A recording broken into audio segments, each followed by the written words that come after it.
하나님의 말씀 출애굽기 29장 10절부터 보시겠습니다.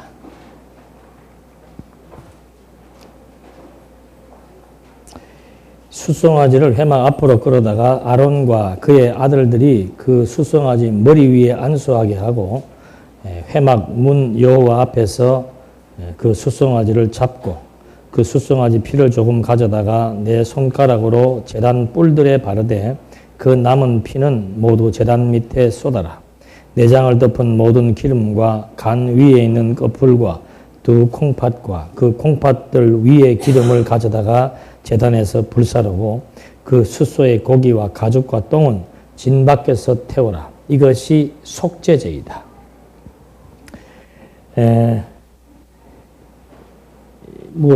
지난주 오후 시간 끝나고 발표한 내용 중에서 지금 나와 있던 그림들인데, 이게 이제 제사 규례에 대한 내용들입니다. 그러니까 하나님께서 이스라엘 백성들에게 율법을 주실 때 그 율법의 규례가 크게 세 가지입니다. 성막과 제사장과 그 다음에 제사의 규례입니다. 그러니까 이게 이 전체가 이제 성막이죠. 저 성막을 주셔서 그 성막에서 제사장에 의해서 제사를 드리는 거. 그러니까 이스라엘 백성들에게 있어서 제일 중요한 것은 뭔가 하면은 제사입니다. 제사. 우리 기독교 유교에서도 제사를 드리잖아요. 제사를 드리니까 그 집안의 장남이 제일 중요한 역할을 하는 겁니다. 그래서 막 장랑잡랑해갖고 옛날 우리 때만 하더라도 맏아들에게 유산도 제일 많이 주고 막 큰형이 최고로 군림했던 이유가 뭔가? 제사 때문에 그런 거예요. 그럼 우리나라도 그랬던 것처럼 이 유대인들에게도 제일 중요한 것이 제사예요. 제사가 왜 중요한가?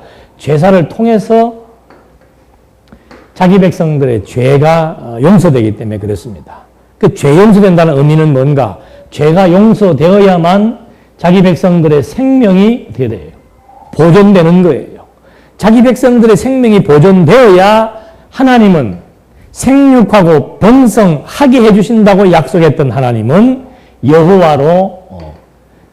여호와이심이 실증되게 되는 거죠. 하나님은 진짜 약속대로 이신 분이다. 그 약속을 중에 하나가 생육하고 번성하랍니다. 생육하고 번성하려면 살아있어야 될 거 아니에요. 살아있어야 되는데 죄를 지으면은 뭐 하게 되는가? 죄는 사망에 이른단 말이죠. 그래서 죄로 말미암아 죽이지 않고 그 죄를 제사를 통해서 용서해 주신 다음 그들의 생명을 보존해서 생육하고 번성시켜 주시겠다고 약속하신 하나님 여호와이시다. 그걸 지금 알게 하기 위해서 제사가 중요한 거예요. 그러니까 제사를 똑같이 어느 종족이든 제사가 없는 민족은 거의가 없습니다. 근데 그 제사의 목적이 다른 거예요. 제사의 목적이 우리나라 제사는 뭐예요? 죽은 조상들 뭐 하는 겁니까? 계속해서 기리고 후손들이 잘되게 하기 위한 거잖아요. 그러나 성경의 제사는 뭔가? 그런 차원이 아니에요. 완전히 하나님 여호와이심을 뭐 하는 거예요? 계시하는 겁니다. 다른 종교에서 당시에 바벨론이나 또는 바알신을 섬겼던 애굽의 신들, 이런 신들은 제사를 왜 드리는가? 그 신이 노하지 않게 하기 위해서. 그 다음에 그 신으로부터 복을 받기 위해서. 그래서 제사를 드렸다면은 성경의 제사는 아주 근본적인 성격 규명 자체가 완전히 다르게 나타나는 겁니다. 그래서 이 백성들에게 제일 중요한 것이 제사인데 그 제사를 드리려면은 성전이 있어야 되고 제사를 드릴 수 있는 그런 제사장이 필요한 거죠. 그래서 제일 먼저 성전을 만들려고 한 거예요. 이게 성막이죠. 성전은 건물로 만든 것이고 요거는 천막으로 만든 거예요. 그래서 성막이라고 그래서 이제 하나님께서 요것이 이 테두리 안에 있는 곳에서 이제 제사가 시행되는 겁니다. 이스라엘 민족의 12지파는 전부 이 텐트 바깥에 전부 자기들이 기거할 수 있는 텐트를 쫙 다 정리해서 칩니다. 그리고 이제 1년에 한 번, 여기 지금 이제 읽어드린 것이 속죄 제사를 드리는 건데, 제사 중에 제일 중요한 제사가 속죄 제사예요. 이건 1년에 한 번 드립니다. 그런데 그 이유는 뭔가? 1년 동안 백성들의 죄를 다 용서해주고, 앞으로 1년 동안 편안하게 살게 해주기 위해서 이 제사를 드리게 하는 거죠. 그래서 이 제사를 드릴 때 양식과 규례가 정해놓은 법도가 있단 말입니다. 아무렇게나 드리는 게 아니고 이 집을 짓는 것도 하나님이 정해놓은 양식이 있습니다. 설계가 있죠. 그대로 치수 하나 변함없이 딱 짓게 했고 여기가 이제 완전히 포인트예요. 그래서 이 안을 단면을 만들면은 이렇게 만들어지는 거죠. 이렇게 잘라지는 겁니다. 이게 이제 카텐입니다. 카텐. 그 뭐 다 실로 수놓은 거 보았죠. 그게 막아놓고는 여기에 이제 언약궤. 그 언약궤는 바로 무엇을 의미하는가? 하나님이 약속했다. 그걸 지금 상징하는 거예요. 언약궤라고 하는 것이. 그래서 하나님은 이스라엘 백성들과 함께 해서 자기 백성들을 생육하고 번성하고 땅을 정복하고 다스리게 하는 나라를 세워주겠다고 약속하신 그 하나님은 반드시 지금도 그 약속을 지키기 위해서 이 언약궤를 통해서 당신의 존재하심을 증거해 주는 거라 그 말입니다.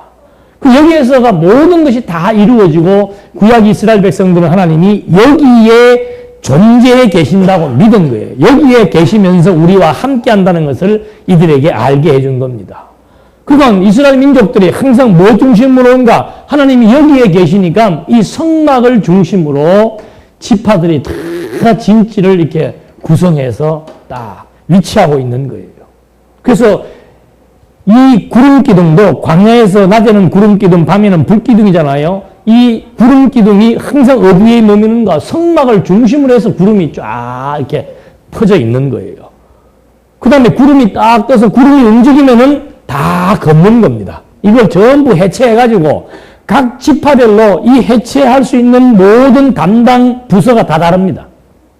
그걸 이스라엘 12지파를 가운데서 이제 불러가지고 특별히 레위지파 사람들은 요 안에 있는 기명들을 전부 다 맡되 레위지파 사람들 중에서도 그 종족에 따라서 또 다 다르게 분류해서 널빤지, 기둥, 천막, 뭐 안에 있는 기명, 이런 기구 모든 것들을 전부 다 임무를 맡겨가지고는 구름이 딱 뜨면은 전부 자기 일 하는 거예요. 그래갖고 딱 검어지고는 그것 운반하고 그 다음에 국문이 멈추면은 또 거기에다가 이거 그대로 설치해가지고는 여기에 딱 진지별로 전부 다 이스라엘 백성들이 다 주둔하면서 구름이 움직일 때까지 여기에서 그냥 먹고 마시며 있는 거예요. 구름이 움직이면 또다시 움직여서 같이 나가는 것이고 이것이 이스라엘 백성들이 광야에서 살아왔던 삶의 양식입니다. 오늘 똑같습니다. 구름이라고 것은 하나님의 임재예요. 구름이 움직이면 같이 따라가면 되고 구름이 멈추면 되는 거예요. 그것이 우리 삶의 비결이란 말입니다. 하나님 백성들 어떻게 살아갑니까? 하나님께서 인도하시는 대로 가라 이 말이에요. 하나님께서 하게 하시는 대로 하면 된다 이거죠. 하나님께서 때를 따라 하나님의 계획 따라 지금 쫙 진행이 되는 겁니다. 여기에 잠시 멈추게 하시면 멈추어서 쉬면 되고 또다시 움직여서 가게 하면 가면 되는 것이고 일하게 하시면 일하면 되고 쉬게 하면 쉬면 되는데 쉬면 언제까지 쉬냐고 소리 지르는 거예요. 또 왜? 자기가 지금 가야 될 시점을 정해놓은 거예요. 나는 지금 며칠 날 떠나야 됩니다. 누구 마음대로 며칠 날 떠나요? 예? 하나님이 정해놓은 기간 따라 되는 것이지 사람이 정해놓은 날짜 정해놓고서는 하나님이 우리는 언제 뜹니까? 반대로 지금 생활을 해나간다는 거죠. 그래서 힘이 든 거예요. 하나님이 멈추었으면 멈추게 하시는 날까지 멈춰 있으면 돼요. 하나님이 또 구름이 움직이면 움직이는 대로만 따라가면은 천하에 그것보다 쉬운 일은 없죠. 예. 얼마나 쉬워요. 근데 이 지혜가 없으니까 자기가 이제 자기의 삶을 구상을 하고 날짜, 기간 정해놓고는 이렇게 해야 된다고 해놓고서는 그 다음에 하나님 앞에 막 기도하는 거지. 이렇게 해달라고. 예. 이번 주 금요일날이 기도에 대한 주제를 가지고 이제 금요 철야 때, 철야가 아니지. 예. 반철야 때 할 건데, 예. 그 기도가 바뀌어버린 거예요. 하나님의 뜻이 이루어지기를 구해야 되는데 자기들이 세워놓은 뜻을 이루려고 하는 어리석은 기도. 그건 몸에 기운만 빠지는 거예요. 그래서 이런 원칙을 정해놓고 하나님께서 이제 자기 백성들에게 이렇게 성전을 만들어 놓고 성막을 만들어 놓고 제사장을 세워가지고 이제 제일 중요한 제사의 핵심인 속죄 제사를 드리게 한다. 광야 얘기하니까 탁 바뀌어버렸네. 예, 근데 이제 속죄 제사 어떻게 드리는가 하면은 숫송아지를 회막 앞으로 끌어다가 아론과 그의 아들들이 그 숫송아지 머리 위에 안수하게 하고, 여기죠. 여기 지금 송아지들 양들이 있잖아요. 여기 이제 문이 다 열린단 말입니다. 여기 갖다 놓고서는 아론이 그 임자에게 안수시키는 겁니다. 안수해서 자기들의 죄를 그 짐승에게 다 일단 전가를 시킵니다. 그 다음에 회막문 여호와 앞에서 그 수송아지를 잡고, 회막문 여호와가 임재하시는 회막문이죠. 이 문 앞에서 이제 그 송아지를 잡는 거예요. 잡아서 그 송아지 피를 조금 가져다가 내 손가락으로 제단 뿔들에 바르되 그 남은 피는 모두 제단 밑에 설어라. 그래서 그 피를 받아가지고는 이 제단에 여기 번제단이 있었다 그랬죠? 번제단 위에 뿔이 4개가 달려 있습니다. 이게 아주 그 주물로 만든 번제단이에요. 여기에 지금 이게 뿔이 있는 거죠. 여호와의 능력이 지금 임재하고 있다는 상징입니다. 거기에다 피를 바르는 거예요. 용서해달라고. 내 죄를 전가시킨 짐승의 피를 여기에 바르는 겁니다. 나머지는 제단 밑에다가 다 쏟아버리라 이 말이죠. 그 다음에 내장을 덮은 모든 기름과 간 위에 있는 꺼풀과 두 콩팥과 그 콩팥들 위에 기름을 가져다가 제단에서 불사르고, 그러니까 내장을 덮었던 기름들, 이 기름은 우리 지방간이 있다고 그러죠. 이 기름은 독소들이 모여 있는 겁니다. 그런 그 독소들, 그 다음에 간 위에 있는 꺼풀, 그것도 다 지방간 되는 그런 꺼풀들이죠. 그 다음에 두 콩팥, 간과 콩팥은 해독작용을 합니다. 그러니까 독을 해동시키는 거기 때문에 간과 콩팥에는 항상 뭐가 있어요? 독소가 있는 거예요. 그러니까 그 내장들을 지금 여기다 갖다 놓고 다 태워보라. 그 독소들을 태우라 그 말이죠. 그 독소가 뭐예요? 쉽게 얘기하면 죄의 독이라 그 말입니다. 죄의 독들, 짐승에게 전가시켜서 짐승이 모든 것들을 해독하는 작용인 간과 콩팥에 이런 독소들이 들어가 있으니까 그런 죄의 독소들을 지금 이 번제단 위에다 놓고서는 네가 제단에서 불살라 버려라. 그리고 그 수소의 고기와 가죽과 똥은 진 밖에서 태워라. 이것이 속죄제이다. 그러니까 속죄제에 드리는 방법은 먼저 송아지 머리에 안수해서 그들의 죄를 송아지에게 전가시켜 놓고 그 다음에 송아지의 피를 갖다가 내 뿔에다가 바르는 거죠. 발라놓고서는 단을 깨끗하게 하는 겁니다. 그 다음에 이제 단 밑에 쏟아서 단을 속하게 해서 거룩하게 하는 것이고 제물의 기름을 단 위에 불살라 놓는 것이고, 그러니까 이 피는 생명을 의미한다 그랬습니다. 그러니까 여기에 피를 바름으로써 제단을 거룩하게 하는 거죠. 이런 것처럼 그리스도의 생명의 피로 말미암아 자기 백성들의 죄가 거룩하게 되어질 것에 대한 하나의 상징이며 예표입니다. 기름을 다 태우는 것도, 기름이라고 하는 것은 영혼에 대한 상징이에요. 그리스도의 영혼에 대한 상징이에요. 예수님이 십자가에 못 박히실 때도 하나님이여 내 영혼을 받으시옵소서 라고 해서 그런 의미로서 해석도 할 수 있고, 그 다음에 모든 고기와 가죽과 똥은 진 밖에서 여기 밖에서, 진 밖에서 다 태워버리라 이 말입니다. 그 뭔가 그리스도의 육체가 성문 밖에서 십자가에 죽으실 것에 대한 하나의 모형이며 상징인 것이죠. 저런 방식으로 택한 백성들을 위해서 그리스도께서 드리실 영원한 속죄 제사에 대한 하나의 모형입니다. 이 제사, 여기서 제사 드리는 이것이 바로 백성들로 하여금 백성들의 죄가 속해지는 속죄 제사가 바로 그리스도로 말미암아 우리들의 죄가 속해질 것에 대한 하나의 모형이지요. 모형이니까 짐승을 잡아가지고 이렇게 다 연출을 해나가는 거예요. 지금은 뭔가 그리스도의 죽음으로, 십자가의 죽음으로 단번에 이 제사를 성취하신 거예요. 그래서 그리스도를 믿기만 하면은 우리의 모든 과거, 현재, 미래의 죄가 다 용서함을 받는다라고 하는 그런 말들이 이런 구조와 맥락 속에서 이루어지는 것이죠. 그래서 이런 제사가 저런 의미를 갖고 제사가 드려지는 겁니다. 그 다음에 이제 화제를 드리는데 15절 말씀해 보니까 또 수양 한 마리를 끌어다가 아론과 그의 아들들이 그 수양의 머리 위에 안수하게 하고 그 수양을 잡아서 그 피를 가져와 제단 위의 주위에 뿌리고 그 수양을 조각으로 자르되 그것의 내장과 다리는 씻어 조각낸 고기 및 머리와 함께 두고 수양 전부를 제단 위에 불살라라. 이것이 여호와께 드리는 번제이고 이것이 향기로운 냄새이며 여호와께 드리는 화제이다. 화제라고 하는 말은 태운다는 뜻이에요. 그래서 수양을 잡아가지고 수양을 조각으로 다 이게 분해하는 겁니다. 갈비와 뭐 대퇴부와 이 살들을 뭐 등심, 안심 자르듯이 다 이제 잘라서 다리는 씻어가지고 조각낸 고기 및 머리와 함께 두고 다리는 고기를 다 이렇게 지금 이제 해체를 했잖아요. 그렇게 해놓은 데다가 머리하고 다리하고 그 잘라놓은 고기들을 함께 두고 그 다음에 그 수양 전부를 제단 위에서 불살라라. 이것이 여호와께 드리는 번제이다. 그러니까 아예 그냥 통째로 태우는 게 아니고 다 각을 떠서 그 다음에 제단에 올려놓고 그걸 다 태워버려라. 왜 태우는가? 이것이 이것이 향기로운 냄새가 되어가지고 이 태우는 냄새가 향기로운 냄새가 돼가지고 하나님 앞에 드려진다. 그런 의미를 갖고 지금 이제 제물들을 전부 단위에서 불살라버리게 해주는 거죠. 이게 화제입니다. 그러니까 속죄제를 드릴 때 태우는 제사가 있고 흔드는 제사가 있고 보여주는 제사가 있습니다. 방식이 있습니다.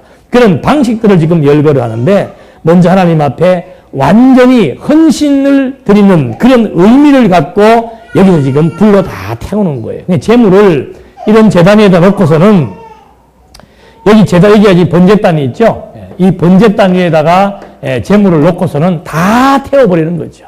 태운다는 것은 희생과 헌신을 의미하는 거죠. 그러니까 예수님께서 내가 받을 세례가 있다. 당신이 십자가에서 죽으실 것에 대해서 지금 이것이 우리에게 보여주는 겁니다. 예수님의 십자가의 죽음이 제물로서 자기 백성들의 죄를 위해서 온전하게 태워지실 것에 대한 하나의 모형이며 약속인 거죠. 그 다음에 요제는 뭔가 19절에 보니까 또 다른 수양을 끌어다가 아론과 그의 아들들이 그 수양의 머리 위에 안수하게 하고 그 수양을 잡아 그것에 피를 조금 가져다가 아론의 오른쪽 깃벌과 그의 아들들의 오른쪽 깃벌과 그들의 오른손 엄지와 오른발 엄지에 바르고 그 남은 피는 제단 주위에 뿌려라. 이번에 드리는 이 요제를 할 때는 전부 그 피를 갖다가 여기에다 오른손, 오른귀 쪽에다, 오른쪽에다 다 이제 일단 묻혀놓고, 그 다음에 이제 그 제단 위에 피와 붓는 기름을 가져다가 아론과 그의 옷과 그의 아들들과 그들의 옷에 뿌려라. 그러면 아론과 그의 옷과 그의 아들들과 그 아들들의 옷이 거룩하게 될 것이다. 그러니까 먼저 제사를 드리는 제사장 아론, 그 제주들을 피로 하게 하는 거예요? 거룩하게 하는 겁니다. 피를 바르고, 그 다음에 옷에다가 피를 묻히고, 기름을 발라서 거룩하게, 성별한 자로, 깨끗한 자로 거룩하게 일단 구별을 해 놓는 겁니다. 그러니까 깨끗한 자라야 제사를 드릴 수 있는 거예요. 그래서 예수께서 죄 없는 깨끗한 그리스도가 이 땅에 오셔서 죄를 뒤집어 쓰신 다음에 십자가에 죽으시는데 그 성결한 그리스도에 대한 하나의 모형으로 지금 제주들을 지금 거룩하게 만들기 위해서 피를 찍어 바르고 피를 묻히고 기름을 발라서 그들을 지금 일단 거룩한 자로 구별을 해놓는 겁니다. 그렇게 한 다음에 22절 그 수양에서 기름과 기름진 꼬리와 그 내장을 덮은 기름과 간의 끝풀과 두 콩팥과 그것들 위에 있는 기름과 오른쪽 넙떡자리를 취하여라. 이것이 위임식 수양이다. 그러니까 제사를 이 아론 지파에게 위임했다라고 하는 것을 지금 이제 증명해야 되는데 그 증거 방법이 뭔가? 피를 찍어 바르고 그 다음에 기름진 내장들 그다음 넓적다리 이것들을 갖고 이제 위임식을 치르는 겁니다. 어떻게 치르는가? 23절 또 여호와 앞에 있는 누룩 없는 빵 광주리에서 빵 한 개와 기름 바른 과자 한 개와 전병 한 개를 가져다가 그 전부를 아론의 손과 그의 아들들의 손 위에 놓고 그것들을 여호와 앞에 흔들어 바치는 제물로 드려라. 그러니까 누룩 없는 빵, 기름 바른 과자, 전병 한 개씩 갖다가 그들이 이걸 놓고서는 여호와 앞에 이렇게 흔들어 보이는 거예요. 깨끗하다라고 하는 것을 지금 흔들어 보이는 겁니다. 그것들을 그들의 손에서 가져다가 제단의 번제물 위에 놓고 불살라 여호와 앞에 향기로운 냄새가 되게 하여라. 이것이 여호와께 드리는 화제이다. 그러니까 화제라고 하는 것은 제물의 기름과 내장과 우편, 넓적다리, 떡의 일부를 그들의 손에 주어서 흔들게 하고 요 제물을 단위의 번제물로 불사르게 해서 여호와의 환기로 드리는 것. 일부는 태우고 일부는 하나님 앞에 이렇게 흔들어서 보이는 것. 이것이 바로 이제 요제가 되는 거죠. 이건 역시도 영원한 제사장 직임을 수행하실 것에 대한 그리스도가 수행하실 것에 대한 하나의 모형적인 예표지요. 그래서 자신이 하나님의 뜻대로 하나님 앞에 나아가서 하나님 앞에서 십자가의 제물로 죽으실 것, 이것에 대한 하나의 모형이며 약속인 겁니다. 그 다음에 수양의 가슴으로 거제물을 드리는 규례가 나옵니다. 이번 아까는 넓적다리를 갖고 일부를 흔들어서 보인 것이고, 이번에는 수양의 가슴살로 가지고 이제 제물을 드리는 겁니다. 26절에 보니까 그것을 회막과 증거계에 바르고 상과 그 모든 기구와 등대와 기구들, 맞습니까?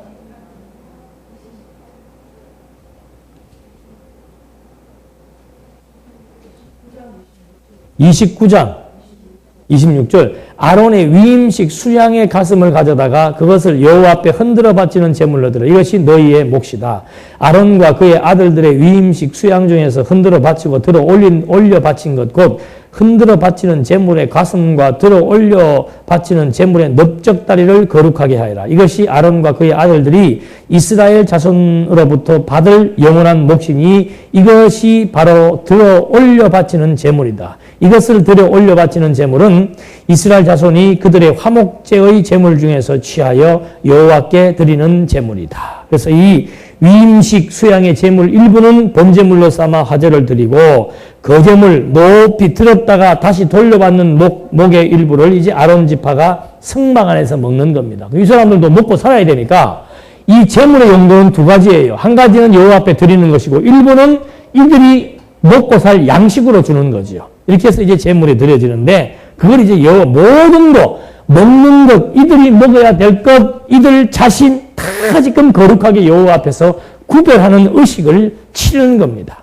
그래서 바로 이들이 거룩하게 만들어 놓은 고기를 이들이 먹어야 되는 것처럼 바로 택자들이 그리스도 안에서 먹어주는 양식은 뭐예요? 거룩한 양식이죠. 그 거룩한 양식이 바로 신령한 생명 양식인 그리스도의 말씀.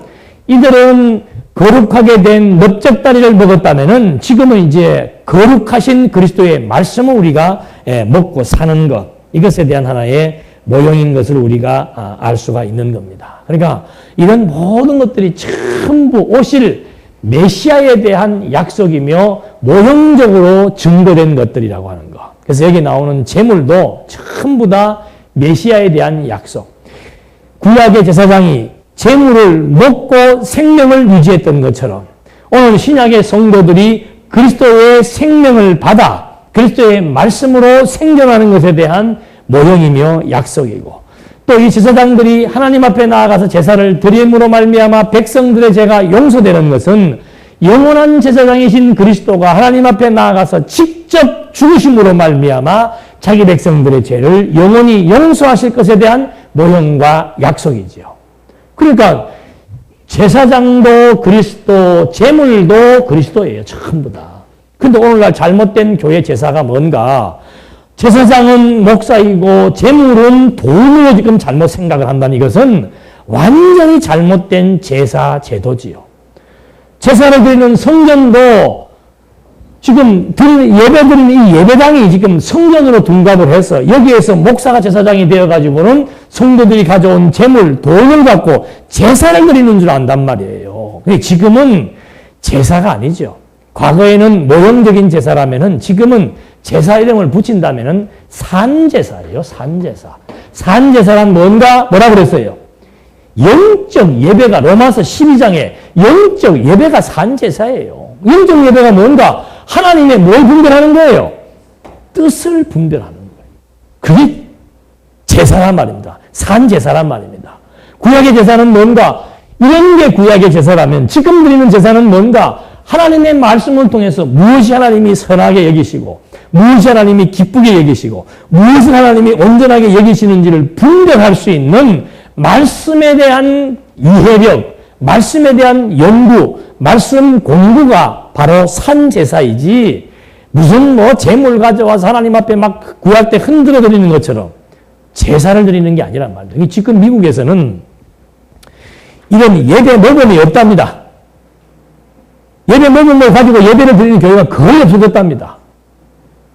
그럼 어떻게 하는가? 저도 지금 제일 아까운 시간이 뭔가 하면 이 15분씩이나 되는 시간에 찬송 부르고 찬송 기도가 나쁘다는 게 아니에요. 우리는 그래도 짧은 거예요. 보통 교회 가면 30분 동안 해, 30분 동안. 앉았다, 일어섰다, 눈 감았다, 눈 떴다, 노래했다, 별하는 걸 다 하면서 시간을 보내는데, 제사는 제사의 규례를 따라서 해야 되지요. 모범적인 규례에 따라서 해야 되지만, 예배는 예배 모범이라는 게 없단 말이에요. 예수님 당시에도 예배 모범 없었어요. 그냥 예수님께서 그냥 모인 군중들에게 뭐 했습니까? 말씀 가르치는 거예요. 말씀을 가르쳐서 하나님의 뜻이 무엇인지 비밀을 풀어 가르치는 것이 예배의 근본적인 요소인데, 자꾸 막 의식과 제대로 가미시켜가지고 벌써 막 여기 딱 쓰면 목소리부터 어떻게 해요?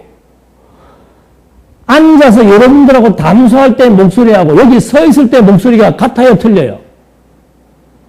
같아야 되는데 보통 목사님들은 어떻게 해요? 달라요. 사색에서 얘기할 때의 톤하고 여기 섰을 때의 음성이 다르면 여기 딱 서면 벌써 목에 뭐가 들어가요? 아, 굳어져 갖고 다 같이 예배 드리겠습니다. 그래야 어떻게 해요? 거룩해지는 거죠. 그럼 설교만 하면 말소리가 달라져 버려요. 느릿느릿하게 여호와는 나의 목자시니. 참 그걸 무슨 답이라 그래요? 무슨 답?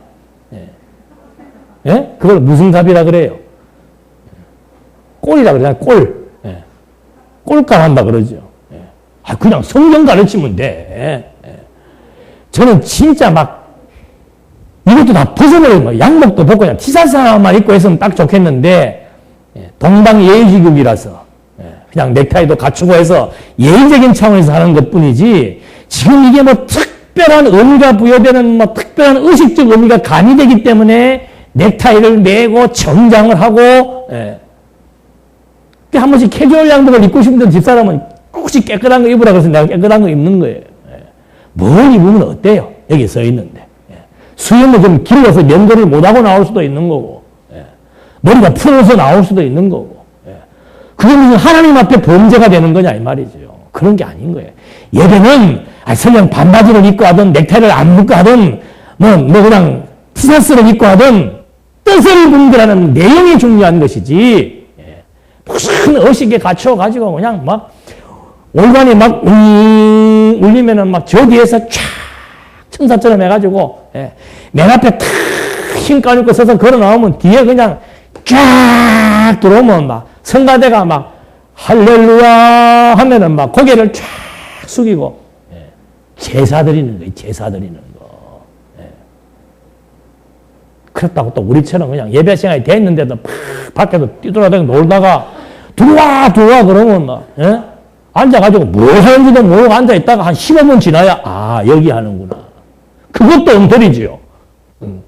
공부하려면 그럼 공부할 자세가 미리 뒤에서 생각도 하고 앉아서 미리 좀 성경도 보고 오늘 공부할 내용이 뭔지도 좀 생각을 하면서 들어야 팍팍 들어오죠. 1분 전까지 밖에 앉아가지고 뭐 개돈 얘기하고 막 아들 얘기 뭔 얘기 막 정신이 분산돼 있다가 제 시간에 들어오는 것도 아니고 후닥딱 들어가 앉자마자 지금 나오니까 뭐야 이게? 그것도 잘못된 예배예요. 뜻을 분별하려면 집중을 해야 되는 거죠. 집중을.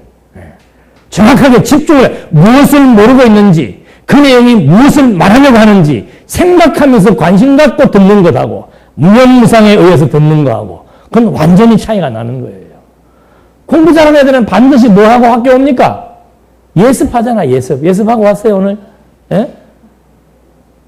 복습도 안 하고 예습도 안 하고 공부 시간에 집중도 안 하고 늦게 뭐 어떻게 하겠다는 거예요. 그래가지고 시험을 좀 쳐야 될 것 같아. 시험을.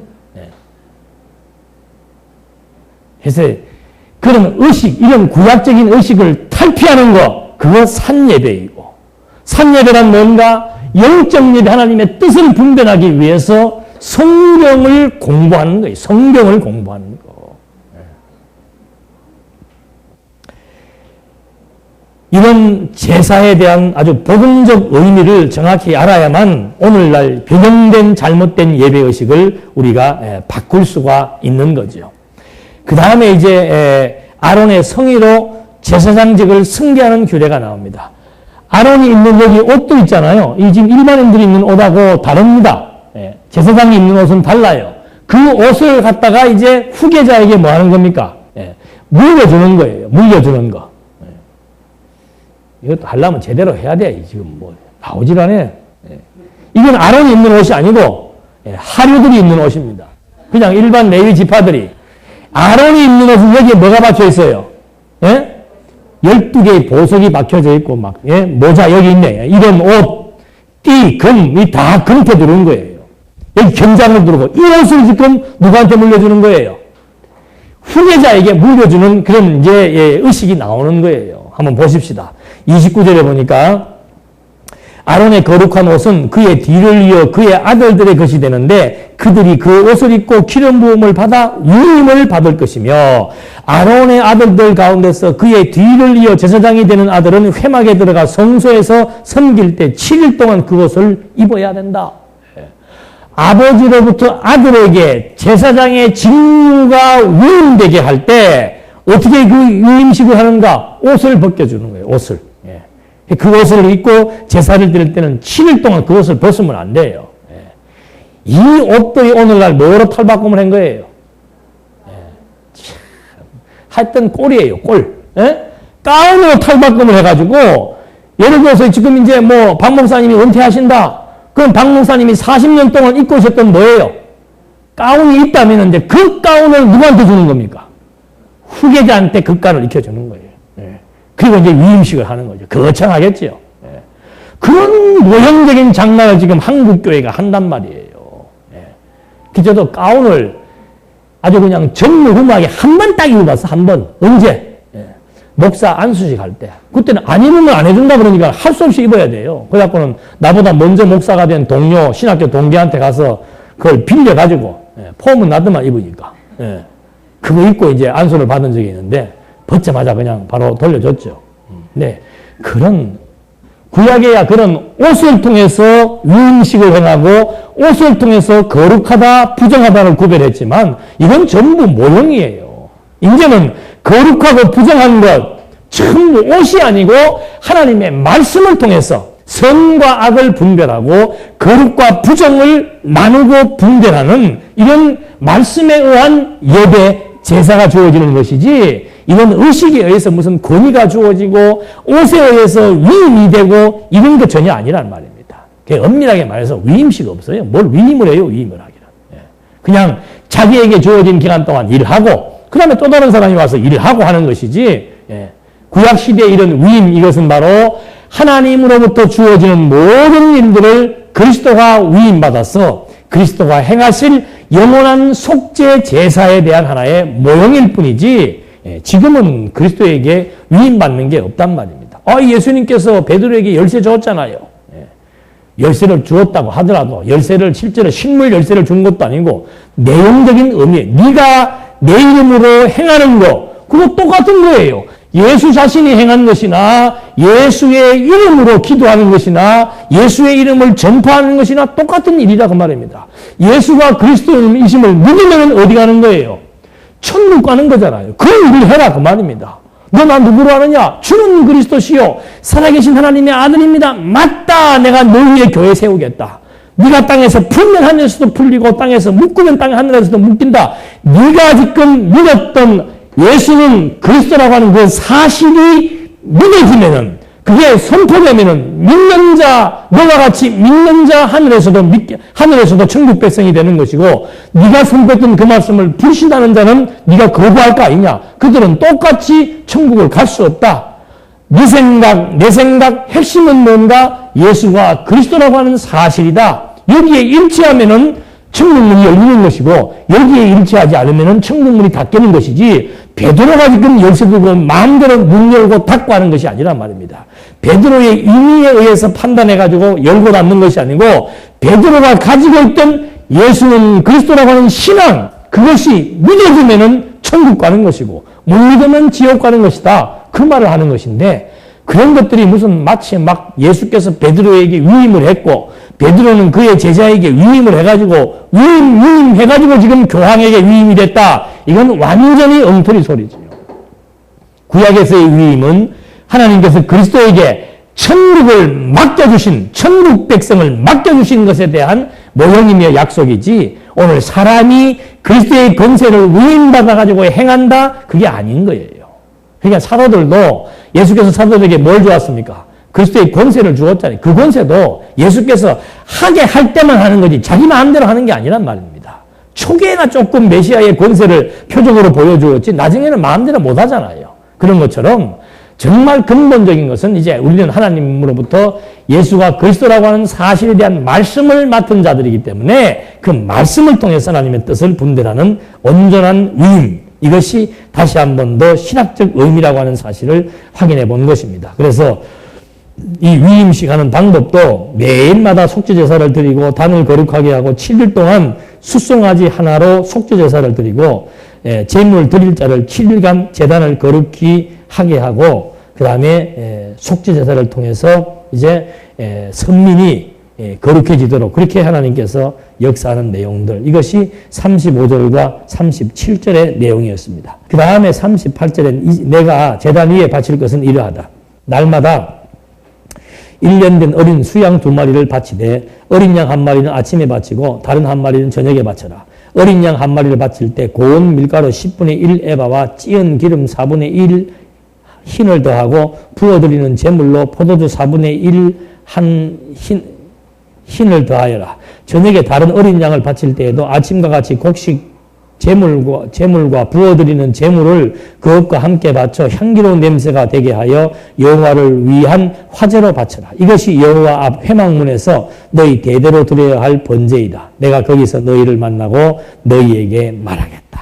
그러니까 모세에게 어린 양으로 매일 드릴 번제 규례를 명하시는 겁니다. 1년 된 어린 양 하나, 고운 밀가루 10분의 1, 기름, 포도주, 흰의 4분의 1, 흰은 액체의 분량으로 7리터를 말합니다. 7리터의 4분의 1 되는 분량을 드리라 그 말이죠. 그렇게 해서 아침 저녁으로 제사를 드리고 소제와 전제, 소제는 피 없는 곡물 제사이고 전제는 포도주를 부어드리는 제사를 전제라고 그럽니다. 그리고 화제는 태우는 거죠. 그러니까 곡물도 드리고 뻘건 포도주를 부어서도 드리고 그 다음에 태워서도 드리는 이 세 가지 제사를 함께 드리라. 소제와 전제와 번제를 함께 드리라. 그렇게 해서 이제 이들에게 매일 드릴 번제에 대한 규례를 말씀해 준 것입니다. 이것은 바로 영원한 제사에 대한 그리스도께서 드리실 영원한 제사에 대한 모형이지요. 이게 포도주, 예수님께서도 음식 먹을 때 포도주, 이게 전부 다 구약에 나오는 제사의 요소 중에 하나라 이 말입니다. 포도주는 피를 상징하는 거 아니에요. 포도주를 부어서 했던 것처럼 예수께서도 마지막 성만찬을 드릴 때, 마지막 만찬을 할 때 떡과 포도주를 가지고 당신의 죽음에 대한 것들을 예고하고 설명하는 내용들이 예수님께서도 전부 강의하실 때, 강론하실 때 전부 구약을 인용해서 하시는 거예요. 구약에 대한 내용들을 당신에게 연결시켜서 해석해 나가는 것. 그것이 예수님의 강론 내용이었죠. 그렇게 해서 번제 드리는 규례에 대한 내용들을 소개를 하면서 그 막바지에 뭐라고 나와 있습니까? 이것이 내가 거기서 너희를 만나고 너희에게 말하겠다. 그러니까 하나님의 이런 장막에서 하나님께서 그 제사를 드릴 때 제사를 통해서 그들을 만나고 그들에게 하나님의 뜻을 전달해 주겠다는 것이죠. 그러니까 이 제사가 없이는 하나님을 만날 수가 없고 하나님의 뜻을 전달받을 수가 없는 거예요. 지금도 마찬가지입니다. 산 제사가 없이는 하나님을 만날 수가 없어요. 말씀을 통하지 않고서는 하나님을 만날 수가 없습니다. 말씀을 통하지 않고서는 하나님의 뜻을 확인할 수가 없는 거예요. 똑같은 이치죠. 똑같은 이치. 그래서 오전에 제가 드린 말씀, 그 말씀의 핵심은 공부를 어느 정도 하신 분들을 말씀드린 거예요. 초보자들이야 뭐 아직 잘 모르니까 그 뜨거운 열정보다는 좀 알딸딸한 가운데서 말씀을 들을 수 있죠. 그러나 이제 자꾸 이제 듣고 하게 되면 점점 뿌리가 내릴수록 말씀에 대한 가치가 점점점 많이 농도 짙게 부여됨으로써 이제 완전히 장성하게 되면은 그게 무장 아니에요.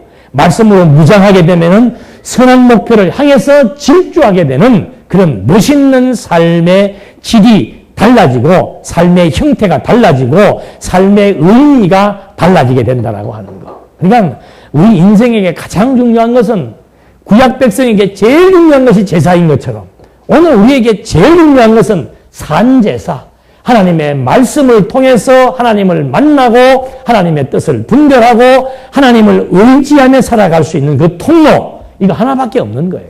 하나밖에. 그러니까 여러분들에게 주어진 24시간 중에서 가장 많이 투자돼야 될 시간은 이 시간이에요. 말씀을 공부하는 시간. 말씀을 먹는 시간. 이것이 일주일에 한 번밖에 없다면 나머지는 계속해서 영양실조에 걸리는 거죠. 그러니까 이거 그냥 날마다 먹어야 돼요. 날마다. 날마다 하나님의 말씀을 듣고 상고함으로써 내 생각과 마음이 달라지고 가치가 달라지고 그래야 힘이 나죠. 이것이다 해야 힘이 날 거 아니에요. 이것이다 해야. 여러분 참 나는 보면서도 신기하더라고. 땅을 받는 사람들은 즐거워하기보다는 어때요? 얼떨떨해요. 이게 뭐 진짜인가? 이거 뭐 진짜 꿈인가? 생신가 싶고 막 얼떨떨한 거예요. 처음에는 믿어지지가 않더랍니다. 그것도 뭐 진지하게 얘기한 것도 아니고 아침에 산책하고 나무 그늘에 앉아 있다가 마침 아이라고 그 태백에서 그 심호하시는 전사님이 지나가길래 일로 오라고 그래갖고는 마침 거기 장로님이 계시길래 같이 얼굴 뭐 처음 보니까 인사하라고. 그리고 인사하면서 아 이분이 태백에서 지금 목회하고 계신다 했더니 아 그러시냐고 하면서 나 태백에 땅 있는데 땅 있으면 있었죠. 그리고 뭐 속으로 땅 있었는가 보다 했겠죠. 근데 그 땅 교회 지으면 되는데 그러더래요. 그래서 뭐 그런 무슨 말인가 했대요. 그 좀 있더니 땅에다가 교회 땅 줄 테니까 교회 지으라 그러더래요. 그러니까 이게 믿기지가 않는 거죠. 무슨 뭐야 이게 뭐 진지하게도 하는 것도 아니고 뭐 그냥 아침에 만나가지고 추린바람에 만나가지고 땅 있으니까 땅 줄 테니까 교회 지어라. 그게 이게 상식적 납득이 갑니까? 그렇다고 예배당 짓겠다고 1년 2년 동안 기도를 한 것도 아니고 아무 그것도 없이 그냥 만나가지고 해버리니까 실감이 안 나더래요. 그래갖고는 통화를 하면서도 좀 이렇게 불만 섞인 말을 많이 했대요. 땅이 뭐가 어떻고, 뭐 모양이 어떻고, 거 가니까 뭐가 어떻고, 뭐, 아이고, 막, 별로 그렇게 그 땅에다가 내가 예배당 짓고 싶을 마음이 없습니다라는 얘기를 했답니다. 그 누가 실망을 하겠어요? 땅 주인이 더 실망을 해. 그러고는 이제 다시 한 번 더 가보니까는 땅이 좋더랍니다. 왜 그러냐 했더니 믿기지가 않더래요. 믿기지가. 이게 진짜가 믿기지가 않더래요. 그럼 이번에 같이 갔는데 누가 더 좋아하는가? 땅 주인이 더 좋아해. 땅 주인이. 짓겠다고 하니까 너무 좋아가지고 흥분을 해가지고. 우리 같으면 1200평이면 돈이 얼만데 그걸 계산할 텐데 그 땅 주인 사람이 더 좋아하고 기뻐하더라고 말이죠. 왜 그런가? 가치 때문에 그런 거예요. 가치 때문에. 진리에 대한 가치를 알고 이것을 위해 산다는 것이 얼마나 소중한 걸 아니까 자기의 재산의 일부를 주면서도 즐거워하고 기뻐하는 거예요. 나중에 나옵니다만 이런 성막을 지을 때 뭐가 있어야 됩니까? 성막을 지을 재료가 들어와야 될 거 아니에요. 그걸 참 하나님께서 받으시는 거예요. 근데 어떤 걸 받는가? 즐겨내는 자의 예물만 받는 겁니다. 즐겨내는 자. 그게 무슨 말인가? 이것이 가장 소중하고 가치 있다. 이스라엘 백성들에게 가장 소중한 것은 제사이다. 그거에 대한 가치를 아는 사람들이라야 그것을 위해서 예물을 낼 때 즐거운 마음이 생기는 것이죠.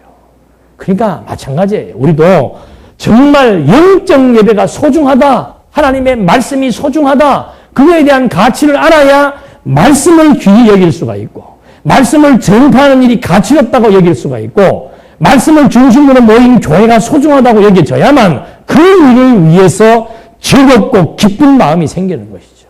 내가 좋아하는 일 할 때는 시간 가는 줄 모르잖아요. 내가 싫어하는 일 할 때는 막 1시간이 막 진짜 몇 시간 지나가는 것 같지만 내가 좋아하는 일 할 때는 1시간이 너무 빨리 가는 거예요. 똑같은 이치예요. 그래서 이 가치부여. 하나님의 말씀을 깊이 있게 공부를 해야 하나님 자체에 대한 가치가 부여되고 하나님 앞에서의 인생의 존재가 확인이 되어야 내 삶의 가치도 또 다른 가치가 설정되게 되어 있는 거예요. 그래야 살면서 힘이 나지요. 먹는 것도 힘이 나고 때로는 진리를 위해서 굶는 일도 힘이 나고 때로는 진리 때문에 고통받는 일도 즐겁고 기쁨으로 승화되며 살아갈 수 있는 것이지 그런 가치 부여가 안 되니까 에너지 충전이 안 되고 에너지 충전이 안 되니까 어떻게 되는 거예요? 삶이 힘이 흐느적거리는 거예요. 재미가 없는 거예요. 그러니까 무표정 아니면 눈에 막 광기가 돌아가지고 막 시뻘게 다니든지 아니면 무표정해갖고 쭉 다 쳐져갖고 있든지 하나님의 말씀은요, 운동력이 있습니다. 왜? 살아있기 때문에. 하나님의 말씀을 깨닫게 되면은 운동력이 생기게 되어 있습니다. 그러니까 말씀을 이론적인 공부를 많이 하신 분들은 그 다음에 어떻게 되는가? 처지는 거는 이건 이론적인 공부가 제대로 안 된 거예요. 이론적인 공부가 되면은 10년, 20년, 36이 될수록 그 다음에는 뭐가 생기는가? 드러나는 운동하는 힘이 나타나게 되어 있단 말입니다. 다시 말하면은 활동하는 거예요. 활동하는 거. 저는 장안교회 갈 때마다 놀래요. 지금 어저께 토요일 같은 경우는 장안중앙교회 잔디가 2,000평 아니에요? 2,000, 한 1,500평 되겠지. 뭐 건물 빼고 뭐 빼고 하면은. 1,500평 잔디를 누가 깎는가? 장로님들이니까. 장로님들 연세가 다 많아요. 예. 그분들이 나아가 줬자 장로님들이 일일이 잔디 다 깎는단 말이에요. 예. 우리는 뭐 나이 많으니까 나이 많은 사람들은 앉아서 뭐 하고 젊은 사람들 그런 차원이 아니에요. 하나님의 말씀은 살았고 운동력이 있기 때문에 가치가 부여되면은 나이하고 상관없고 성별과 상관없습니다. 사회적인 신분과도 상관이 없는 거예요.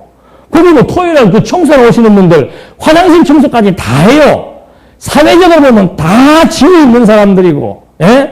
덕망 있는 사람들이에요. 그런 사람들이 나와서 화장실을 청소하고 잔디 깎고 풀 깎고 왜 하는가? 가치 부여가 되니까. 근데 말씀 운동에 병든 사람들은 어떤 사람들인가? 오래됐어요. 근데 운동력이 안 생기는 거죠. 그건 이게 잘못 먹은 거, 잘못 먹었든지, 잘못 배웠든지, 잘못 먹었든지, 잘못된 내용을 들었든지, 예.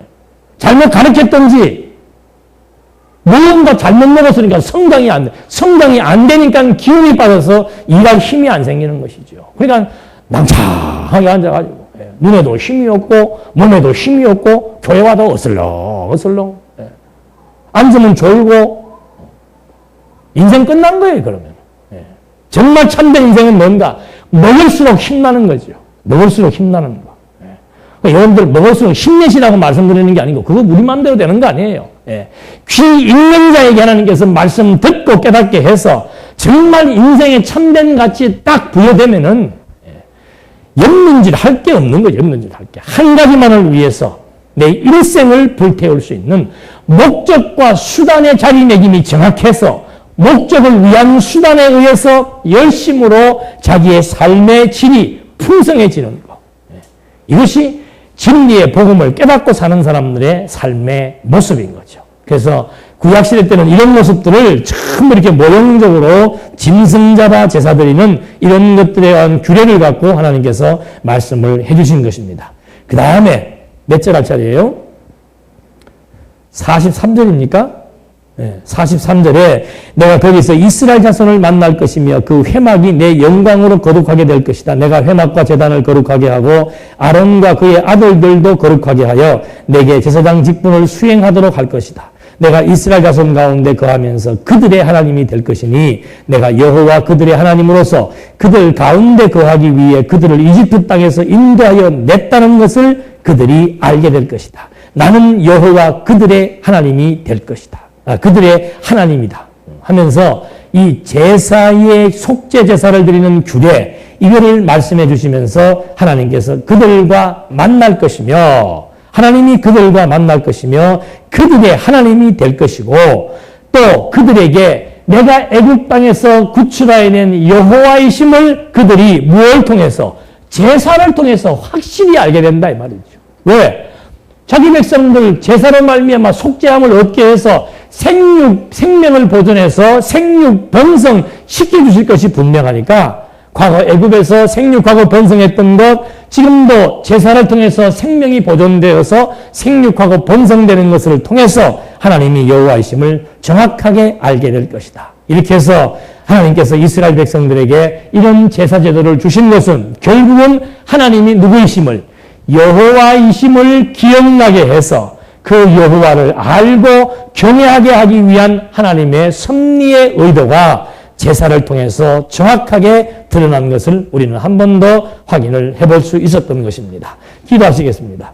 하나님 아버지, 하나님께서 지정해 준 제사의 의식과 제물과 제사장과 성막의 모든 것들이 하나님의 뜻대로 주어졌으며 그렇게 하나님의 양식대로 짓게 하시고 이행하게 하신 이유는 바로 하나님이 여호와이심을 잊어버리지 않고 기억나게 하기 위한 의도가 있다는 사실을 확인해 보았습니다. 오늘 하나님 저희들에게도 구약 백성들은 모형적인 제사를 통해서 하나님 여호와이심을 기억했다면 오늘은 실체적인 제사인 그리스도의 말씀을 통해서 하나님이 여호와이심을 깨닫고 여호와만을 의지하며 살아가기에 부족함이 없도록 인도해 주시옵소서. 예수님의 이름으로 기도드립니다. 아멘.